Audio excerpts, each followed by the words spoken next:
Today's presentation is about childhood immunizations, presented by Ryan Shigley, Kimberly Collins, Kelsey Ricks, as part of community nursing at Brigham Young University, Idaho.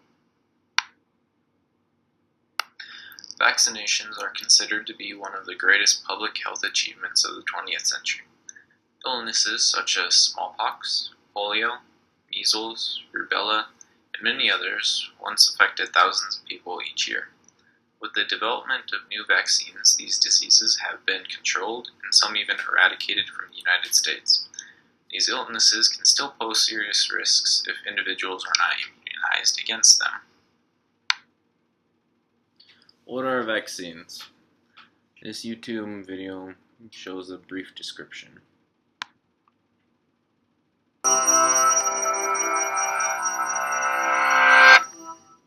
In 1796, the scientist Edward Jenner injected material from a cowpox virus into an 8-year-old boy, with a hunch that this would provide the protection needed to save people from deadly outbreaks of the related smallpox virus. It was a success. The 8-year-old was inoculated against the disease, and this became the first ever vaccine. But why did it work? To understand how vaccines function, we need to know how the immune system defends us against contagious diseases in the first place. When foreign microbes invade us, the immune system triggers a series of responses in an attempt to identify and remove them from our bodies.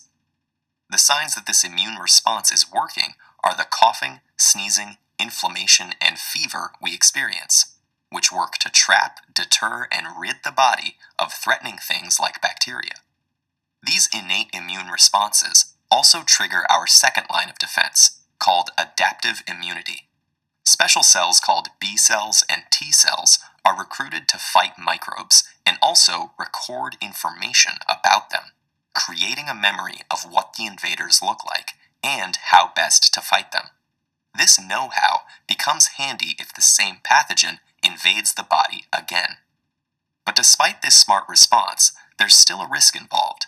The body takes time to learn how to respond to pathogens and to build up these defenses. And even then, if a body is too weak or young to fight back when it's invaded, it might face very serious risk if the pathogen is particularly severe. But what if we could prepare the body's immune response, readying it before someone even got ill? This is where vaccines come in. Using the same principles that the body uses to defend itself, scientists use vaccines to trigger the body's adaptive immune system without exposing humans to the full-strength disease. This has resulted in many vaccines, which each work uniquely, separated into many different types. First, we have live attenuated vaccines. These are made of the pathogen itself, but a much weaker and tamer version. Next, we have inactive vaccines, in which the pathogens have been killed. The weakening and inactivation in both types of vaccine ensures that pathogens don't develop into the full-blown disease. But just like a disease, they trigger an immune response, teaching the body to recognize an attack by making a profile of pathogens in preparation. The downside is that live attenuated vaccines can be difficult to make, and because they're live and quite powerful, people with weaker immune systems can't have them, while inactive vaccines don't create long-lasting immunity. Another type, the subunit vaccine, is only made from one part of the pathogen, called an antigen, the ingredient that actually triggers the immune response. By even further isolating specific components of antigens, like proteins or polysaccharides, these vaccines can prompt specific responses. Scientists are now building a whole new range of vaccines called DNA vaccines. For this variety, they isolate the very genes that make the specific antigens the body needs to trigger its immune response to specific pathogens. When injected into the human body, those genes instruct cells in the body to make the antigens. This causes a stronger immune response and prepares the body for any future threats. And because the vaccine only includes specific genetic material, it doesn't contain any other ingredients from the rest of the pathogen that could develop into the disease and harm the patient.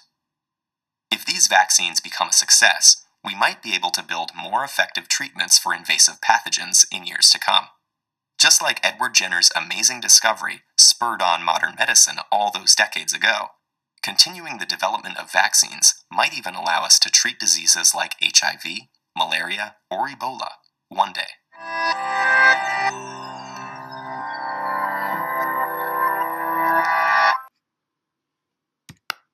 Many factors contribute to the failure to immunize.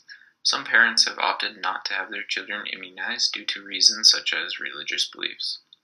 Others have questions about the safety of these vaccines. One common example is the association between measles, mumps, and rubella, or MMR, vaccine and autism.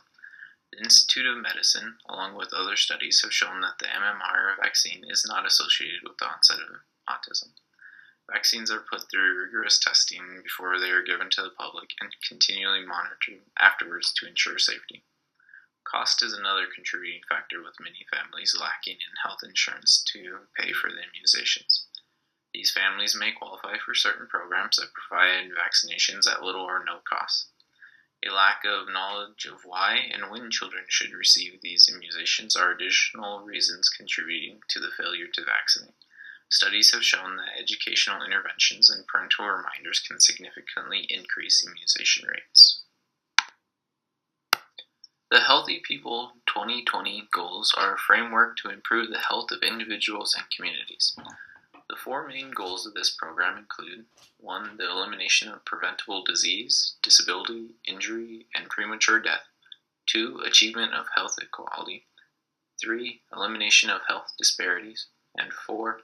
The creation of social and physical environments that will promote good health and healthy development and behavior at every stage of life. Immunizations contribute to these goals by achieving and maintaining vaccination coverage levels and reducing preventable infectious diseases. Low immunization rates lead to outbreaks of vaccine-preventable diseases. Some diseases on the rise include measles, pertussis or whooping cough, mumps, and chickenpox. The map on the left depicts the number of reported cases of measles to the CDC per state from January 1st to May 29th of 2015 alone. The bar graph to the right shows the number of reported cases in the United States per year starting in 2001 and ending with 2014. As it shows, the year 2014 had a significant increase of reported cases.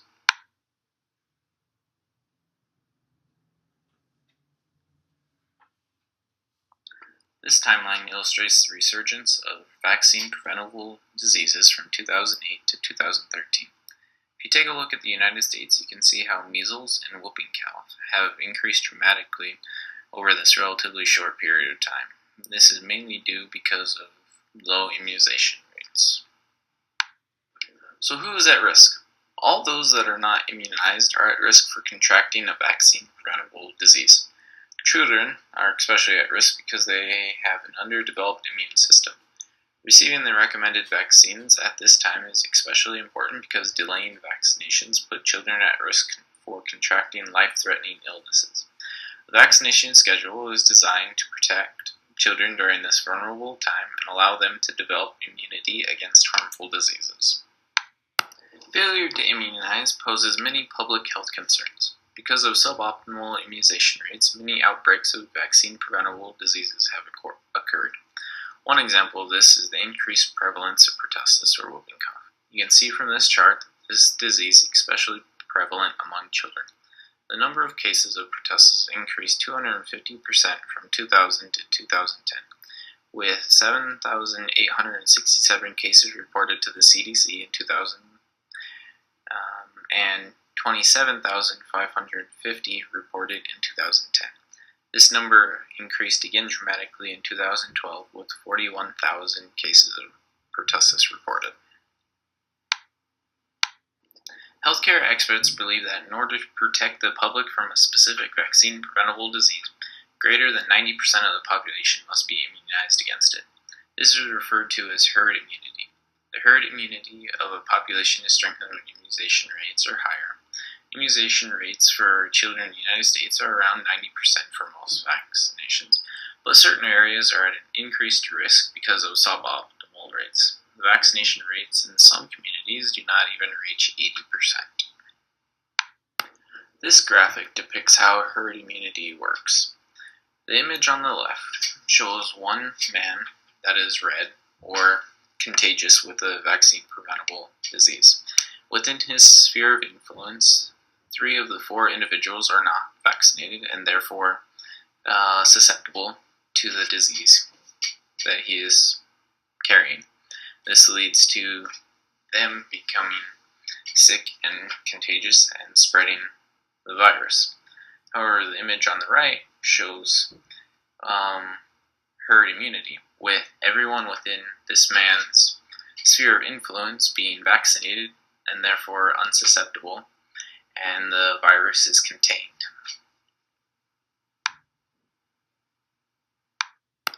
This map depicts each state according to the percentage of the population current on their vaccinations.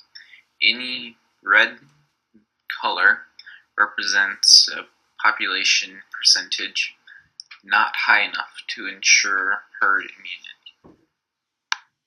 The rise of vaccine-preventable diseases increase costs both to the healthcare system and to the families that are affected. Vaccines are one of the most effective ways of reducing childhood mortality. It is estimated that with every birth cohort that receives the routine immunization schedule, 33,000 lives are saved and 14 million cases of disease are prevented. In terms of money, $9.9 billion can be reduced in direct healthcare costs, and $33.4 billion in indirect costs can also be spared. This immunization debate has given rise to many ethical issues. To name a few, the parent's right to choose conflicts with the need to protect the community. Another prominent debate hinges around the information presented about the vaccine. Many states require that vaccine information sheets be given out at the time of vaccination. Others believe that this is not enough and that parents need to sign informed consent forms similar to those during surgery prior to the vaccination being given. This would ensure the opportunity to ask and get answered any questions they might have. This is opposed by those that believe enforcing informed consent forms would only serve to create an increased atmosphere of fear and panic about vaccinations. This debate also has cultural and legal implications. Many states have laws requiring vaccinations not only for children attending public schools, but also to those attending private schools and daycare facilities. Studies have shown that if children are vaccinated when entering schools and daycares, that there is a decrease in the amount of vaccine-preventable diseases. However, this can be opposed by religious or philosophical reasons with certain results. For example, in 2005, there was an outbreak of measles at a religious school in Indiana that was opposed to vaccinations. If vaccines are not given for philosophical or religious reasons, there is an increase in the amount of vaccine-preventable diseases. In some instances, these diseases can be grouped geographically, and identify certain areas that are at increased risk for developing disease. This YouTube video can show an example of the ongoing ethical and political debate. We're going to get the latest now on that measles outbreak. We have new numbers from the CDC this morning, now reporting more than 100 cases, and health experts are sounding the alarm, making an urgent plea for parents to get their kids vaccinated. Our Dr. Richard Besser is one of them. He joins us now. Good morning, Rich. Good morning. George, this outbreak is showing no signs of letting up. There are already more cases this year than there were in the entire year of 2012. This has a lot of doctors and parents very concerned. This morning, that telltale rash is spreading. The CDC now saying 102 individuals infected with measles across 14 states. Officials in Toronto now racing to investigate 4 cases discovered in just the last week. The American Academy of Pediatrics urging parents to vaccinate their children against the disease, if only for the sake of babies too young to get the shots, saying Monday, it is heartbreaking to know that these vulnerable children may be at risk if parents refuse or delay getting their children vaccinated. A daycare center at this Santa Monica high school closing its doors Monday after a 1-year-old tested positive for the virus. Officials quarantining 14 infants from the center for 21 days. The Department of Public Health will determine the exposure to either students on that campus, staff, and other babies and toddlers in that program. The highly contagious disease even infecting politics. New Jersey Governor Chris Christie saying Monday, parents need to have some measure of choice. His office later clarifying his remarks, saying, there is no question kids should be vaccinated. Senator Rand Paul arguing Monday that vaccines should be a parent's choice. I'm not arguing vaccines are a bad idea. I think they're a good thing. But I think the parents should have some input. Hillary Clinton tweeting overnight, the science is clear. The earth is round, the sky is blue, and hashtag vaccines work. Let's protect all our kids. Hashtag grandmothers know best. The CDC recommends that children get their first dose of measles vaccine when they're 12 to 15 months old. This provides great protection from measles, and it also helps protect other children who are either too young or unable to get vaccinated. Herd immunity. Okay, Rich, thanks very much. I know you're going to be taking questions again on Twitter this morning. I want to get more on the politics now on this from John Carl in Washington. John, we just saw in Rich's piece right there, this has become a bit of a minefield for some of these Republican candidates. It sure has, George, and the difference, at least in tone, among the top Republicans is stark. On one hand, you have people like Wisconsin Governor Scott Walker, former Arkansas Governor Mike Huckabee, who say absolutely no question about it, everybody should be vaccinated.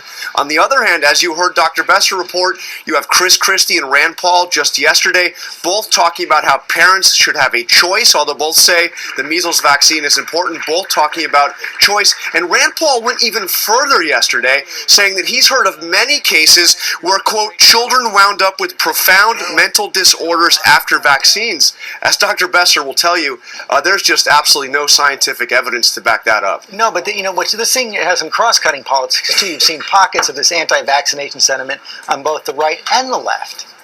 That's right. In fact, even Barack Obama, when he was a candidate back in 2008, said that he, there was a lot of questions about the connection here. He said directly, the science right now is inconclusive, but we have to research it.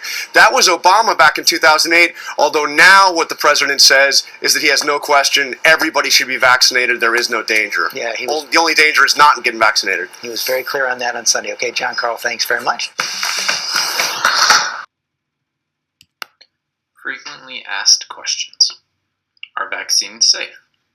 The United States' long-standing vaccine safety system ensures that vaccines are as safe as possible. Currently, the United States has the safest, most effective vaccine supply in its history. Millions of children are safely vaccinated each year.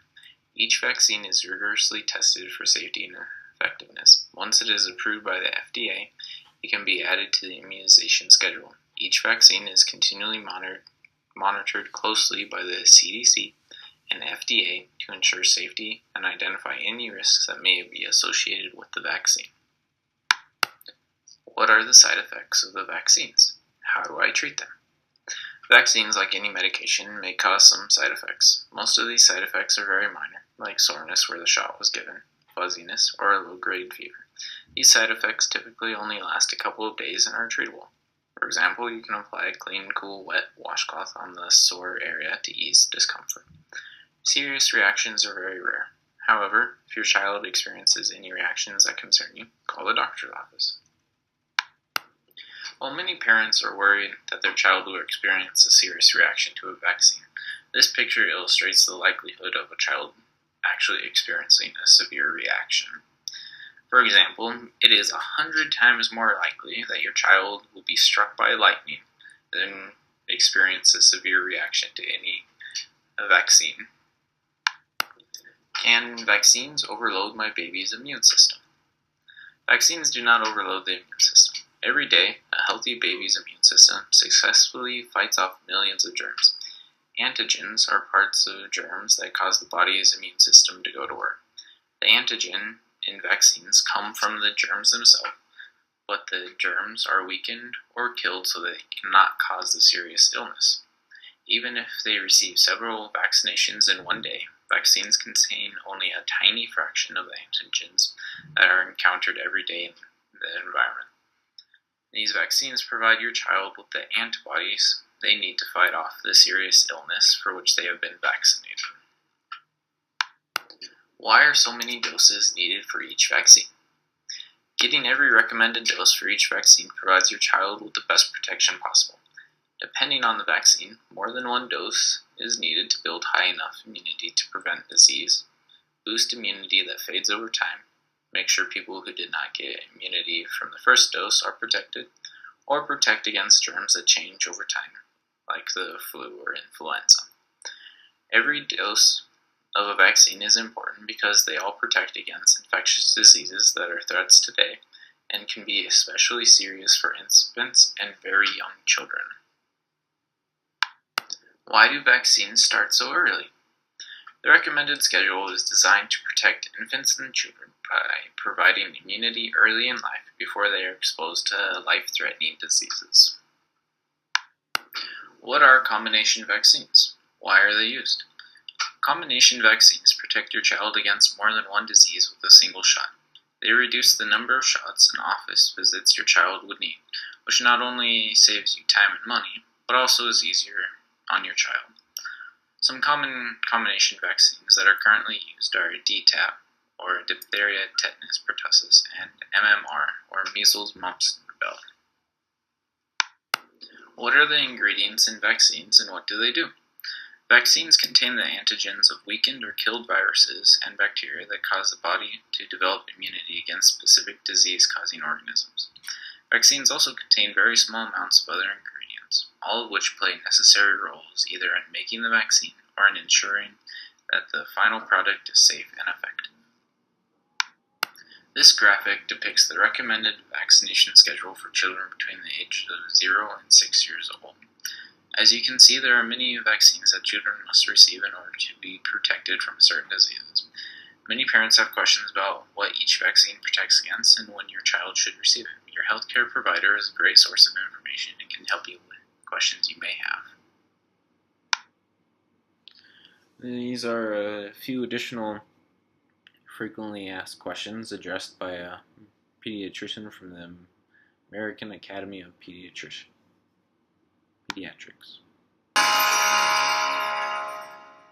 So we all want to do what's right by our kids, of course, and while for some moms that means getting their little ones vaccinated right away, others delay or even avoid immunizations altogether. So what's the right choice here?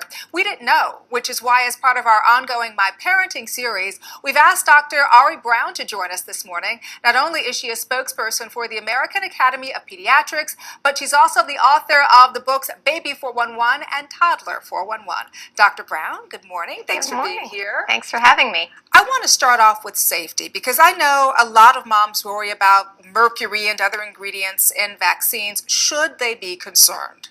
No, and let's start with mercury. So there was a preservative that was used in vaccines prior to 2001 that contained a special type of mercury that was never ever known to cause any adverse health effects, but it was removed from the routine childhood vaccinations in 2001. So we can check that box off and check that one off. Quit worrying about that one. All right. And then the other ingredients parents do need to know about. We do have ingredients in vaccines that actually prevent contamination of the vaccines or increase the effectiveness of the vaccine. And those ingredients are found in very trace amounts, and actually our daily environmental exposures are greater than what's in those vaccines.